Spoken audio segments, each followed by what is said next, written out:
Inshuti mwene data mukunzi ndakuramukije mw'izina rya Yesu.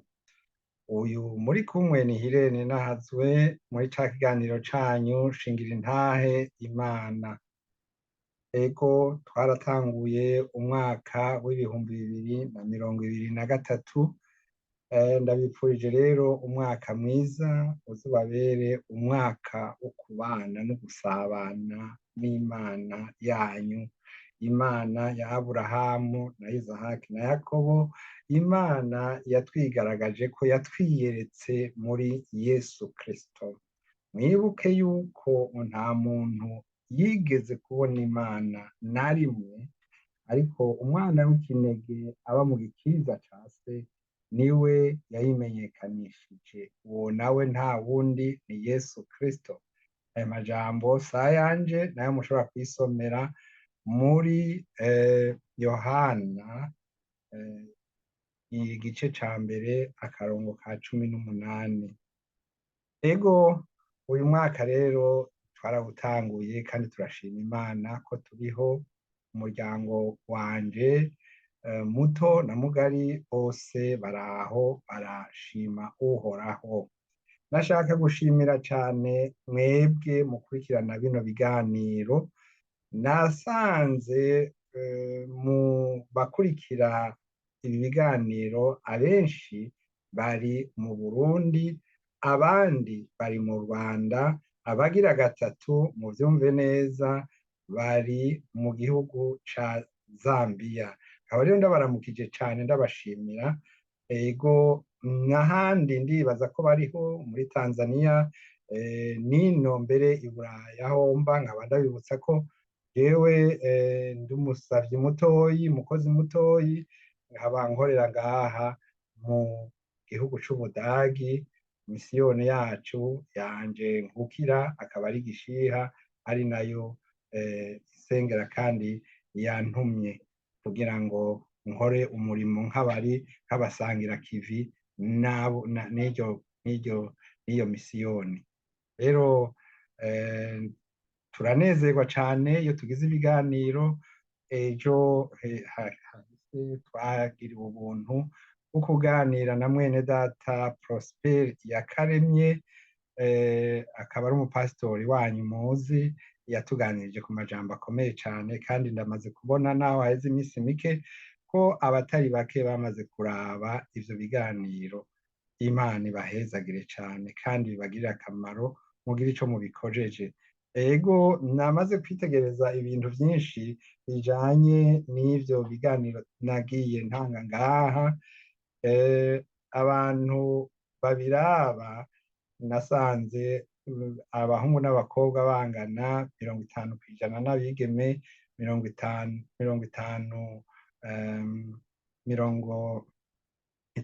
abandi n'abahungu canke n'abagabo. Ariko ikintu gisa n'icanguye nabi, nobivuga gutyo, nuko mu babiraba abenshi bari hagati y'imyaka 25 na 45 gusa. Urumva ko hariho abandi benshi batariko barabiraba. None rero ico jewe umutima wanje wipfuza no gushikiriza ijambo ry'Imana kugira ngo rigukore kuri gusanza aho wibereye. Mbega mwari muzi yuko iki ciyumviro co kuza kuvugira ngaha nagihawe n'umwe mu badakunda kubikurikirana cane. Aravuga ati hari naho umuntu abura ico akora akabikurikirana, ariko nasanze Imana imuvugiyemwo, kandi ndamaze kubona ababikurikirana kandi ko babishima, bikabubaka mu mitima. Ngo niyo habaye umwe gusa akijijwe mw'ijuru, haba baratamba bagatarika, abamarayika bagatamba. Ca wiyumvira nawe umumarayika aragutambira, ariko aragutambira. Imana ihabwe icubahiro. Abantu turafise imyitwarariko myinshi. Uripfuza kwiga ibi, uripfuza gukora ibi, kurangura ibi, kuja hariya, eka utuntu twinshi umuntu yama ariko aravyiyumvira. Kandi nivyo iyo umwaka utanguye duhora dukora, tukipfuriza abandi umwaka mwiza, umwaka w'amata n'ubuki, umwaka wo kutazogwara, umwaka wo kuzokunguka vyinshi n'ibindi n'ibindi. ivyo murabizi cane. Abatarubaka tubipfuriza kuronka abo bubakana badahuje igitsina kandi bakubakana mu buryo buhuye bujanye n'ukwizera. Hanyuma ababubatse nabo twama tubipfuriza uruvyaro. Jewe nahazwe murabizi ndubatse n'umupfasoni umwe, kandi Imana yaduhezagije abana babiri, umwana w'umuhungu w'imyaka 23 n'uwundi w'umwigeme w'imyaka 19. Rero turashima Imana kuko twese turiho.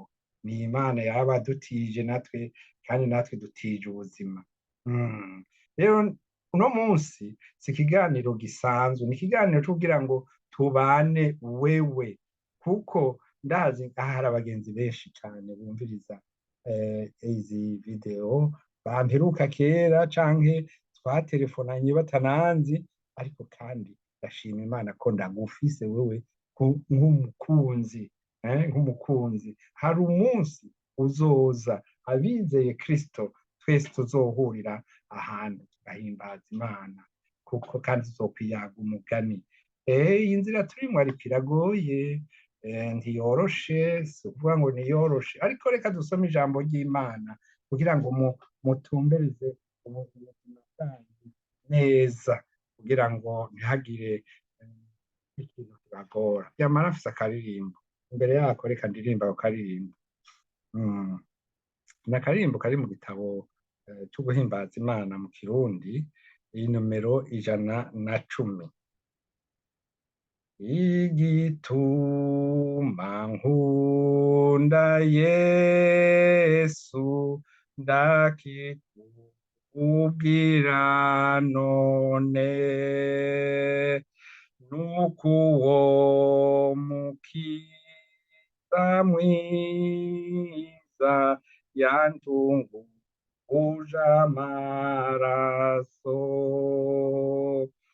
Umva ikinkundisha Yesu ndutira vyose, nuko yankuye kw'ivyaha akanyoza nkerate, kandi isha Yesu nuko yankijije pe, akambanesha ivyaha vy'amabi binesha kera. Umva ikinkundisha Yesu akandutira vyose, nuko yankuye kw'ivyaha akanyoza nkerate, kandi ikinkundisha Yesu nuko ari umutabazi, ahora ntwara cane iyo Satana anteye. Umva ikinkundisha Yesu akandutira vyose, nuko yankuye kw'ivyaha akanyoza nkerate, kandi ikinkundisha Yesu nuko atahazoreka. Umbera umukiza mwiza no kumbera umukunzi,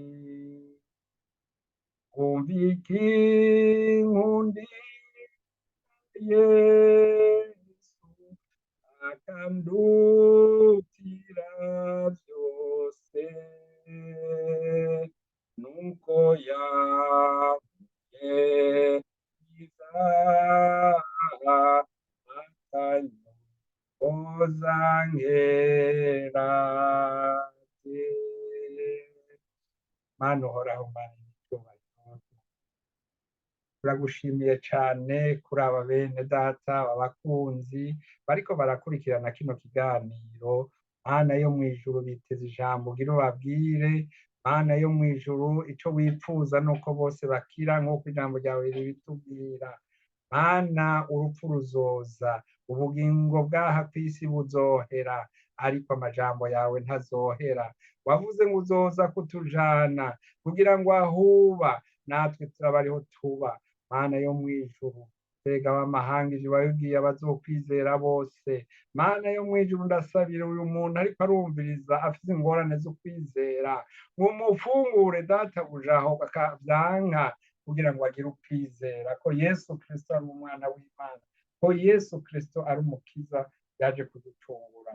Ku bwacu yarapfuye adukiza ivyaha. Uwumwizeye wese azobona ubupfu, ariko azobona ubugingo budashira. Ijambo ryawe riratubwira ngo kuko urukundo Imana yakunze ab'isi ariko rwatumye itanga umwana wayo w'ikinege, uwumwizera wese ntazapfe rubi, ariko ahabwe ubugingo budashira. Kuko Imana itatumye umwana wayo gucira abari mw'isi urubanza, ariko ngo abari mw'isi bakizwe nawe. Uwumwizeye ntazotsindwa n'urubanza, ariko utamwizeye aramaze gutsindwa, kuko atizeye izina ry'umwana w'Imana. None yo ndaje imbere yawe Mana, nguyu ariko arumviriza uno munsi yizera umwana wiwe w'ikinege, kuko nta handi agakiza kava atari kuri we. Nta rindi zina ryatanzwe mw'isi no mw'ijuru dushobora gukirizwamwo atari izina rya Yesu. Urakoze Mana, urakoze nyir'icubahiro, urakoze mutananirwa, urakoze sega w'amahanga. Mana, hari n'ubundi yinanirijwe n'ubuzima, yifitiye ingorane. Mana yo mw'ijuru, amagara aramukitse, ubukene buramwedetse, eka n'ibindi, na wa wundi baganira yaramuhevye. None rero Mana, undi nawe arabona yuko hari ibipapuro biri mu butungane bimutsinda, kandi atabona ingene azobivamwo. Mana yo mw'ijuru, wewe uri Imana ishoboye vyose, tubishize mu minwe yawe. Uwo muntu abona ubutabazi. Erega hariho ababonye ibitangaro barakira, n'uyu kumbura arimwo. Ndakwingize rero ngo umugirire neza, umugenderere nyaguhora ku ngoma, mw'izina ry'umwami wacu Yesu Kristo. Haleluya, amen. Rero nariko ndabaganirira amajambo dufise y'Imana. Bibiliya yuzuye amajambo niko umwene data yahora avuga, ariko reka dusome ijambo riri muri Yakobo 4:13-15. Jewe ubuye ndi mu bantu novuga nti bafise imyaka itakiri mike kandi itari myinshi. Dufise imyaka 18 canke 25, 35, twumva turi ibintu bihambaye bikomeye.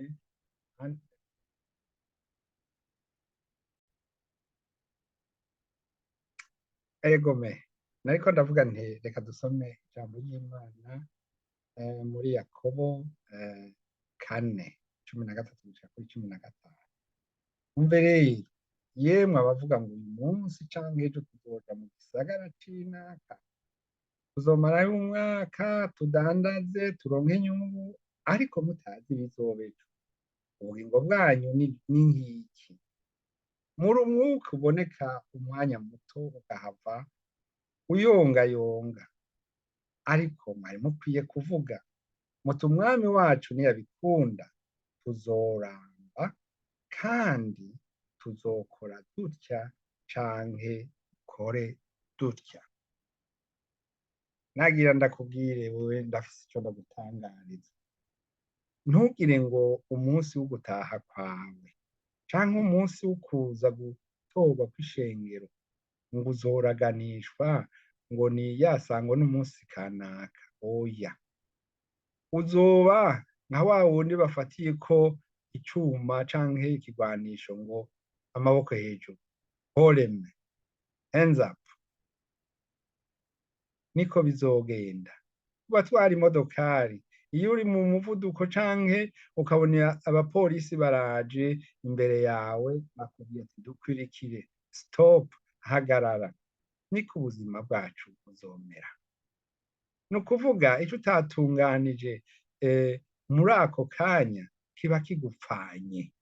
Ndashaka ngo nawe uvyiyumvireko, uvyitegurire neza kugira ngo uwo munsi ntuze ugusange utiteguye. Abanyarwanda bavuga ngo ntuze ugutungure. Ego. Rero ariko ndafise amajambo y'indemeshanyo. Yesu yarabwiye intumwa ziwe ati ababaye intama zanje bumva ijwi ryanje nanje ndabazi, nabo barankurikira, kandi nanje ndabaha ubugingo budashira, ntawe bazokwigera bapfa rubi gushika ibihe bidashira, kandi ntawe ushobora kubanshikura mu kuboko kwanje. Data yabampaye niwe utabona, ntawe ushobora kubashikura mu kuboko kwa Data. Jewe na Data turi umwe. None numvise ko Yesu ari ubuhungiro. Yesu ni ubuhungiro bwacu. Yesu ni amahoro yacu. Ariko ngaha turiko turaganira, ushobora kuba hari ivyaha vyakunaniye guheba, hari ivyaha bigusugereje, ntuzi n'ingene uri bubigenze.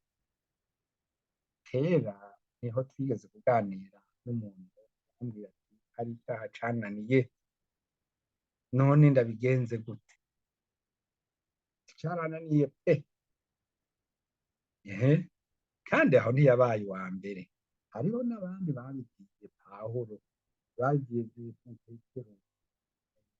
Petero mu Vyakozwe n'Intumwa.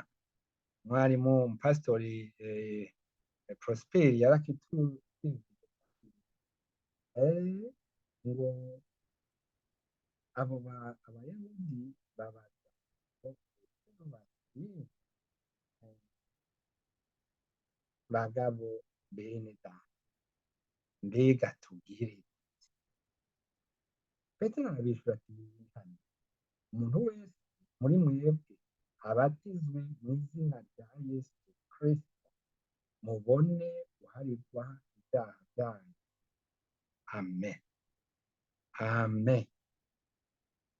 Aho hariho abantu babatijwe bavuga ngo barabatijwe, bataranabatizwa no kubatizwa, kuko babatijwe batizeye. Uwizeye ni wabatizwa. Rero nshuti yanje, kuganira wewe umenye ko iyo stop niyaza ico kugira ngo umenye ico gihe nicaza, mbega nditeguye. Singomba kukurambiza amajambo menshi, ariko ndagomba kuguhamagara. Kumbure uri ahantu udashobora guca wihana ubwo nyene, ariko ugomba kwakira Yesu nk'umwami n'umukiza wawe. Ko none ijambo ryatubwiye ngo urukundo rw'Imana yakunze abantu bari mw'isi niko rwatumye yonka umwana w'ikinege, umwizera wese ntazapfe, ariko agashira. Urashaka kwakira Yesu nk'umwami n'umukiza wawe, aka n'akanya keza ushobora kubikoreramwo. Wakire wiyegeranye, hanyuma usubiremo aya majambo hamwe nanje. Mwami Yesu, ndaje imbere yawe, ndakwakiriye nk'umwami n'umukiza wanje. Mpakanye ibikorwa byose vya Satani, mpakanye ivyaha vyanje vyose, nigiriye inama yo kugukurikira wewe ubugingo bwanje bwose. Ndagusavye ngo umfute mu gitabo, unyandike mu gitabo c'ubugingo, umfute mu gitabo c'abohona. Mana yo mw'ijuru, unyandike mu gitabo c'ubugingo. Mwami w'abami, ndaje nifatiye ingingo y'uko uzogukurikira ubugingo bwanje bwose. Nsavye ngo umpe mpwemu yera abe mu mutima wanje, andongore mu vyo mvuga no mu vyo nkora. Ni mw'izina ry'Umwami wacu Yesu Kristo mbisavye. Amen. Nuko rero nshuti yanje, umaze kuvuga ayo majambo, uzondondera canke urondere umukozi w'Imana akwereke intambuko ukeneye gukora nk'umwana w'Imana. Nuko rero Yesu abahezagire aho muri hose, ndabakunda, mwavyumvise. Abarundi bari mu Burundi, abarundi canke abantu bari mu Rwanda, no muri Zambia, nibo gushika ubu batwara idarapo mu gukurikirana bino biganiro. No kwifuza yuko kandi nobasabira yuko botwara n'idarapo mu gukizwa, kandi aho bari bakagenda badomeka batwara agakiza ku batarakaronka canke batarakakira. Mboneyeho n'akanya ko kuramutsa umuryango wanje mvukamwo, misiyoni mvukamwo, igihugu cose c'Uburundi mvukamwo, nkaba ndamukije n'akarere. Yesu abahezagire, mugire umunsi mwiza. Yari Hirene Ninahazwe mu Budagi, mu gisagara ca Bonn. Yesu abahezagire.